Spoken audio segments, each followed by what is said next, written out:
आप कौन सा एग्जाम देती हैं? मैं यूपी पीसीएस और यूपीएससी भी दिया था इस साल।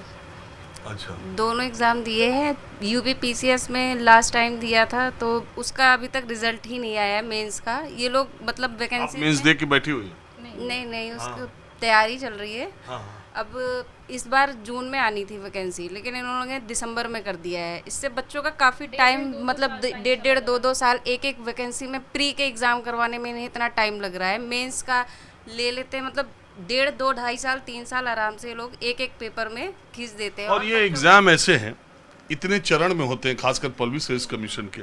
आप पीटी लेते हैं, 3-4 महीने बाद मेंस लेते हैं, फिर 2-3 महीने बाद रिजल्ट आता है, फिर आप इंटरव्यू लेते हैं। अगर यूपीएससी के पैटर्न पे भी चले तो 1 साल लगता है, जो कि यूपीएससी का तो एकदम रिकॉर्ड साफ सुथरा है। मैं तो रोज कहता हूँ सिविल में तो 1 साल में वो करते हैं। अगर इसमें कहीं भी थोड़ा बहुत इधर उधर हुआ तो वो लंबा चला जाता है। और ये एग्ज़ाम ऐसे हैं कि किसी न किसी स्टेज पे बहुत सारे लोगों का पीटी, बहुत सारे लोगों का मेंस, बहुत सारे लोगों का इंटरव्यू, किसी न किसी स्टेज पे आप पहले ही प्रयास में पूरी सफलता पा जाएं, ये बहुत रेयर है। इसमें कितना भी मेहनत कर लो ये नहीं कहा जा सकता है कि आपका जो रिज़ल्ट है वो आपके फेवर में ही आएगा। और उसके बाद जैसे पेपर लेकिन लीक्स। पिछली साल की जो आईएएस की टॉपर थी, इलाहाबाद की, मैं नाम अभी भूल, शक्ति दुबे। तो जिस दिन रिजल्ट आया उस समय मैं वहीं आसपास था, ओल्ड राजेंद्र नगर। मैं तुरंत पहुंच गया। वो एक कोचिंग जहाँ पढ़ती थी वहाँ बैठी थी, मैंने उनका इंटरव्यू किया। वो कितने अटेम्प्ट के बाद, छठा या सातवां अटेम्प्ट था, और वो लड़की 6-7 अटेम्प्ट देने के बाद टॉप कर गई। तो इसलिए हमारा कार्यक्रम देख रहे लोगों को भी ये जानकारी होनी चाहिए कि ये एग्ज़ाम इतना टफ है कि कोई बच्चा एक ही बार में पूरा कर ले, ऐसा नहीं हो सकता। मतलब होता है, ऐसा नहीं है, लेकिन सारे बच्चों के साथ नहीं हो सकता। तो हमारा ये कहना है कि अब जैसे मान लो आपका प्रीलिम्स नहीं हुआ, तो अब अगला प्रीलिम्स होने में ही 2 साल लग जा रहा है। ये एक फ्रस्ट्रेशन, वही जो मैं कह रहा हूँ, लड़कियों पे तो और ज़्यादा प्रेशर बढ़ जाता है। यस सर, लड़कियों पे सबसे ज़्यादा सामाजिक दबाव रहता है। जैसा कि इन्होंने बोला कि हम लोग बहुत थैंकफुल हैं कि हमारी फैमिली बहुत ज़्यादा सपोर्ट करती है इस मामले में। बट सर ये होता है कि यहाँ देखो, हम ये बता रहे हैं समाज इतना बदल गया। जिसने अपनी बेटियों को दिल्ली पढ़ने के लिए भेज दिया, जो अपनी बेटी को सिविल सर्विसेज में भेजने की कर रहा है, कोचिंग करा रहा है, उसे रख रहा है, उसके पास इतना मादा, सामर्थ्य, हौसला और हिम्मत है कि तुम जब तक पढ़ोगी तुम्हारे माँ बाप तब तक पीछे नहीं हटेंगे। सर जैसे अभी हम 3 सिस्टर्स हैं, तो मतलब मेरे फादर्स को, हम मतलब फादर और मदर को, गार्जियन को हमेशा कहा जाता है कि अरे भेज दिया आपने वहाँ पे, ऐसे थोड़े ना होता, बेटियाँ हैं चली जाएंगी, फालतू में आप इन्वेस्ट कर रहे हो उनके ऊपर। फिर भी मैं बहुत थैंकफुल हूँ उनके लिए कि वो हमेशा सपोर्ट करते हैं और एक पिलर के लिए खड़े रहते हैं। मतलब कि ठीक है हम पढ़ाएंगे अपने बच्चों को, लेकिन सर फिर भी रिलेटिव्स और बाकी तो रहता ही उनका कि शादी का दबाव और बाकी चीज़ें। उसके बाद हम यहाँ रह के उन सारे जो दबाव हैं उसके साथ पढ़ रहे हैं। उसके बाद ये पेपर लीक्स होते हैं और ये जितने भी एग्ज़ाम में जितनी भी पोस्टपोन्ड या बाकी चीज़ें होती हैं सर, उससे दबाव तो बहुत ही ज़्यादा बढ़ता है, क्योंकि यहाँ रहना अपने आप में ही एक चैलेंज है। बहुत ही फाइनेंशियल भी दिक्कतें होती हैं। बहुत सी लड़कियाँ ऐसी हैं जिन्होंने, मैंने देखा है कि वो फाइनेंशियल चीज़ों की वजह से यहाँ से चली जाती हैं, उनकी शादी करा दी जाती है। मेरी ही कुछ अपनी फ्रेंड्स हैं जो बहुत ही अच्छा कर सकती हैं, वो हर फील्ड में अच्छा कर सकती हैं, लेकिन आज है उनकी शादी करा दी गई है और एक वो होम मेकर बन के रह गई हैं। तो ये चीज़ें तो अभी भी हैं कि भले ही रिप्रेजेंटेशन बढ़ा है लड़कियों का, लेकिन ये दिक्कतें अभी भी देखने को मिलती है। और उस समय ये सब चीज़ें जो होती हैं तो उससे बहुत ही ज़्यादा प्रेशर क्रिएट होता है।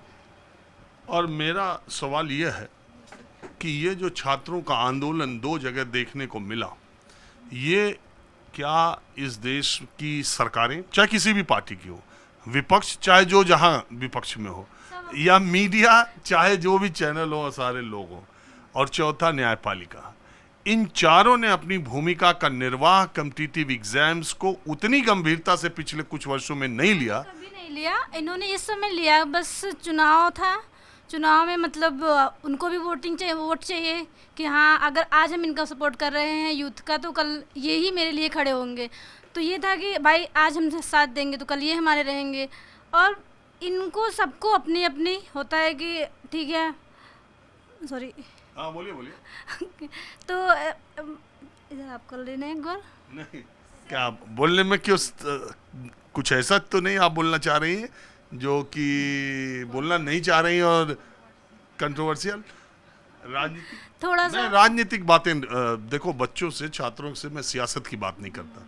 मैं सिर्फ आपकी समस्याएं लोगों तक पहुंचे, और जो कॉम्पिटिटिव एग्जाम्स के बच्चों को जो एकदम टेकन फॉर ग्रांटेड जिसको कहा जाता है कि उनकी कोई परेशानी को लेके कोई विपक्ष का नेता तो अनशन पे बैठा नहीं। नहीं, कोई नहीं बैठते हैं, बस वो इस समय इसलिए आ गए थे कि बच्चे हैं तो हम उनके पीछे पीछे चल लेंगे, बाकी और कोई, सबका अपना अपना इरादा था। अगर सपा के लोग भी आए हैं, कांग्रेस के लोग भी आए हैं, तो सबको चाहिए था कि मुझे भी मतलब कुछ तो फ़ायदा होगा, बस, और कोई रीज़न नहीं था किसी के साथ आने का।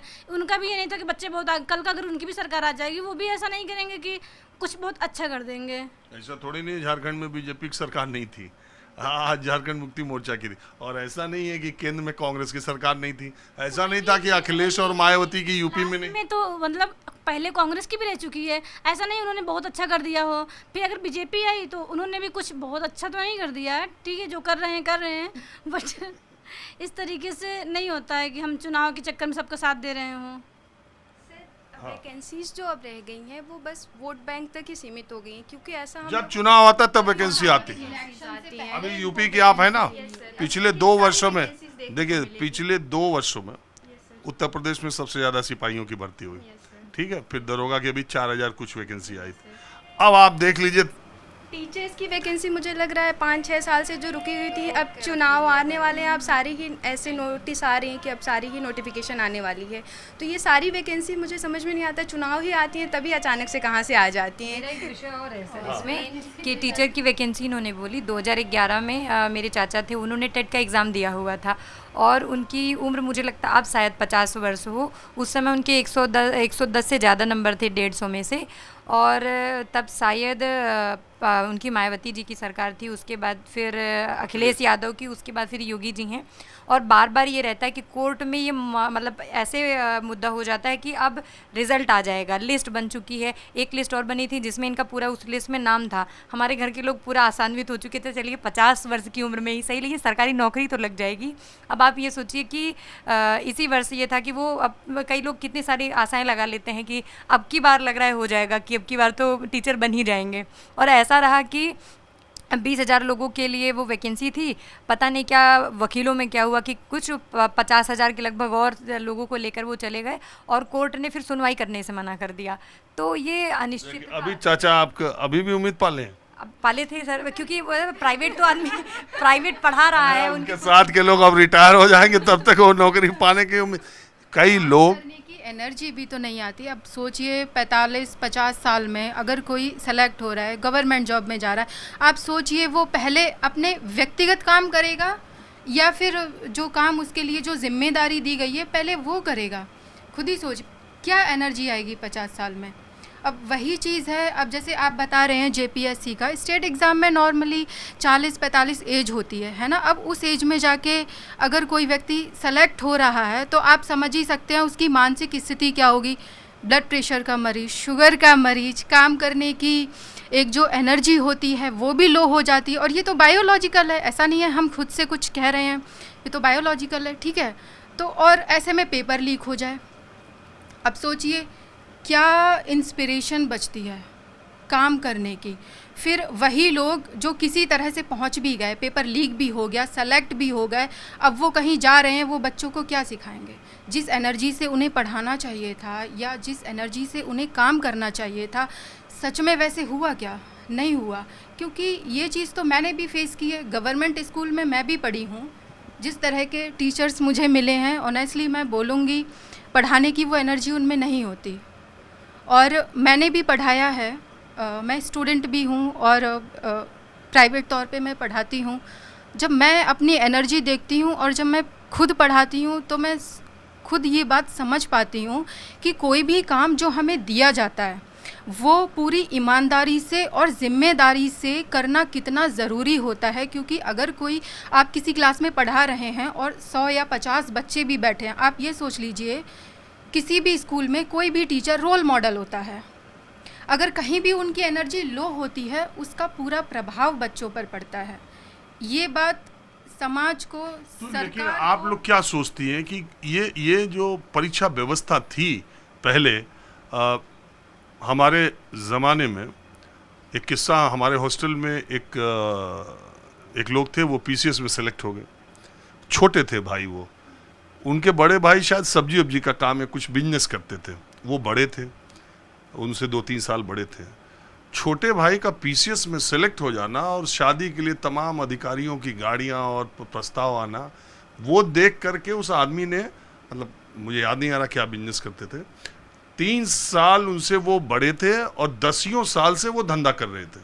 वो देख करके उन्होंने अपना धंधा पानी बंद किया, हॉस्टल में आके कमरा लिया और किताबें खरीदी उस उम्र में, और 3 साल के भीतर वो भी पीसीएस बन गया। 2 मौके उनको मिले, एक में उनका नहीं हुआ, दूसरी बार वो फाइनली सेलेक्ट होके वो भी पीसीएस बन गए। तो अब मैं सोचता हूँ कि अब तो 3 साल में एक वैकेंसी ही नहीं क्लियर हो रही। कोई अगर उस तरह का सोच के आए तो वो तो हो जाएगा गए मियाँ रहमू यहमू न वहमू बिजनेस में हो जाए, माया मिली ना राम। सर एक चीज़ ये भी है ना कि सामान्य वर्ग के पास और क्या तरीका है समाज में कुछ बेहतर करने का, या किसी भी तरह से थोड़ी पावर हाथ में आए या सम्मान मिले, और क्या तरीका है? क्योंकि अगर इतना ही ज़्यादा पैसा हो तो वो इस तैयारी में क्यों आएंगे? आप खुद देख दीजिए ना कि कितने ही राजनीतिक व्यक्ति हैं जिनके बच्चे सिविल सर्विस में हैं, या कितने ही बड़े बिजनेसमैन हैं जिनके बच्चे सिविल सर्विस में हैं। खुद सिविल सर्वेंट्स जो अच्छी पोस्ट पे बैठे हैं उनके बच्चे कितने सिविल सर्विस में हैं।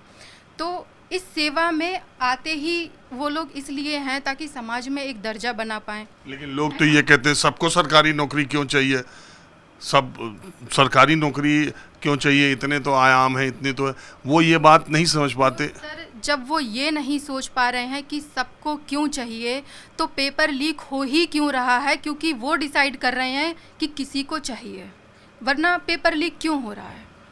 आप खुद सोचिए। पेपर लीक के स्तर पे एक बात आ रही है कि सरकार जो है मतलब अभी तक जो भी ला रही है चीज़ें कि पेपर लीक के बाद के सारे रिफॉर्म्स हो के लीक हो जाए उसके बाद का, सर सबसे पहले तो पहले होनी नहीं चाहिए, उस पर रुकना चाहिए। और सर यहाँ पे मेरा एक कंसर्न स्टूडेंट्स को भी लेके है कि जो लोग सिस्टम में हैं वो तो करा रहे हैं पेपर लीक, उनके अगेंस्ट कार्यवाही होनी चाहिए। जो स्टूडेंट्स खरीदने के लिए पैसे हैं, जो इतने सशक्त हैं वो खरीद रहे, सो उनके अगेंस्ट भी एक मतलब ज़्यादा मतलब एक कठोर कार्यवाही हो ताकि एक रोल मॉडल बने। या तो उनको पूरे एग्ज़ाम प्रणाली से ही डिवाइड कर दिया जाए ताकि वो कोई एग्ज़ाम ना दे पाएँ। क्योंकि सर यहाँ पे बात बस प्रशासन की नहीं है, यहाँ पे संलिप्तता हमारी भी, हम पेपर खरीद रहे हैं तभी तो लोग बेच रहे हैं। तो सर उस लेवल पे भी एक कठोर नियम बनना चाहिए। अच्छा एक बात बताओ, मेडिकल में प्राइवेट की एमबीबीएस की 1.5 करोड़ की सीट है, हाँ एडमिशन लेने जाओ 1.5 करोड़, हम कम ही बता रहे हैं, उससे ज़्यादा हो तो कम नहीं। तो जो एक बाप कोचिंग में बच्चे को पढ़ा रहा है, 1.5 करोड़ रुपया उसको इधर देना है, 1 करोड़ में पेपर मिल जाए, एक ही बार 1 सिटिंग एग्ज़ाम है, पेपर मिल जाएगा तो वो क्वालिफाई कर जाएगा।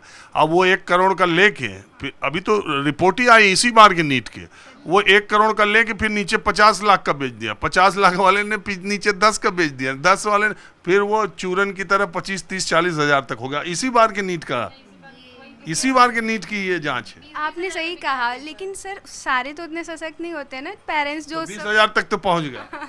तो वही तो मैं बात कर रही हूँ कि वहाँ से वो चीज़ें ख़त्म होनी चाहिए, एक रोल मॉडल सेट होना चाहिए कि वो जो 20,000 से भी देखिए हमारा मानना इसमें यह है कि सारी राज्य सरकारों को, सारे राजनीतिक दलों को, मीडिया को, जुडिशरी को, सबको बहुत सख्त कदम इस पर उठाना चाहिए। समय अब बहुत वो पानी सर से ऊपर जा चुका है, और इसमें सारे पब्लिक सर्विस कमीशन और जो भी एग्ज़ाम हो रहे हैं उनको कैलेंडर जनवरी में जारी करना चाहिए कि हमारी इतनी वैकेंसीज़ हैं, हम मार्च में ये एग्ज़ाम लेंगे, अप्रैल में ये लेंगे, और हम दिसंबर, इसी साल के दिसंबर में सारी वैकेंसीज ख़त्म कर देंगे, क्लोज कर देंगे। ड्यूरेशन एक ज़रूरी होना चाहिए कि ये एग्ज़ाम अभी खुला, इसकी नोटिफिकेशन आई तो इतने दिन के अंदर हमें पता होना चाहिए कि हम इतने दिन के अंदर ये एग्ज़ाम मतलब इसका पूरा चीज़ पेपर दे के इससे मुक्त हो चुके हैं। ये नहीं है कि उसमें 1 साल, 2 साल, 3 साल। बहुत शुक्रिया।